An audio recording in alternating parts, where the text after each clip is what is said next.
हमारे ब्रज की दो सखियां यमुना जल भरने गई तो दोनों सत्संग करती थी आपस में। दोनों आपस में कहे, बोले भैया हमने कन्हैया की कथा तो बहुत सुनी लेकिन कन्हैया कभी देखे नहीं है। दूसरी बोली, अरे कन्हैया पता हो कहां रहे? बोले कहां रहे? वो संतन के पास रहे कन्हैया। अच्छा, बोले कहां पर? वो संतन के संग झोली रहे ना, वह झोली में बैठो रहे अंदर कन्हैया। अच्छा, कब मिलेगो हमें, कब दर्शन देगो झोली ते निकल के? तभी एक संत वहां पर आकर के यमुना किनारे बैठे, उन्होंने अपना झोली कमंडल सब उतार के वहां रख दिया और स्वयं यमुना जी में स्नान करने चले गए। अब तो दोनों सखी बोली, बोले भैया या की कमंडल या की झोली में जरूर कन्हैया बैठे होंगे, चल चल के दर्शन करें। बोले कहीं संत निकल के नहीं आ जाए। बोले अरे जितने में आवे को इतने तो हम देख के वाकू भाग जाएंगे। अब संत की झोली खोली, वो झोली में खूब सारे ग्रंथ निकले, ग्रंथों को निकाला, आदि आदि सब निकाले। नन्हे से डिब्बे में डिब्बा खोल करके देखा, डिब्बे में से कपड़ा हटाया तो लड्डू गोपाल उसमें विराजमान। अब तो सखियां दोनों आपस में, देख देख गोपाल जी, देखी बेटो कन्हैया।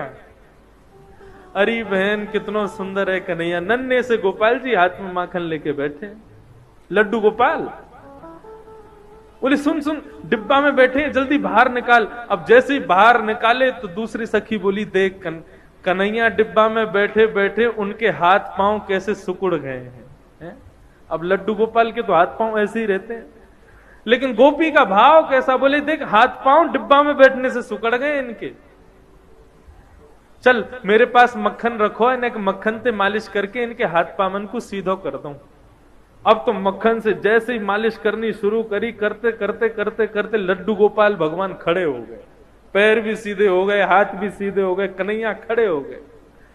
जैसे ही खड़े हुए इतने में संत आए, और संत जैसे ही आए तुरंत कन्हैया को रख करके डिब्बे में भागी वहां से। संत ने आकर के देखा तो लड्डू गोपाल, जो कि लड्डू गोपाल के रूप में थे, वो खड़े हो गए हैं। संत ने तो कहा कि अब उन सखी रुकती तो उनको प्रणाम करता, वो तो चली गई। प्रभु आज आपने बड़ी कृपा करी, आपने ऐसा चमत्कार दिखाया, आज ऐसे स्वरूप में दर्शन दिए। साष्टांग दंडवत करके जैसे ही चरण स्पर्श किए, संत का स्पर्श करते ही लड्डू गोपाल फिर से लड्डू गोपाल बन गए। संत के नेत्रों से आंसू बहने लगे, 2-4 घंटे रोता ही रहा।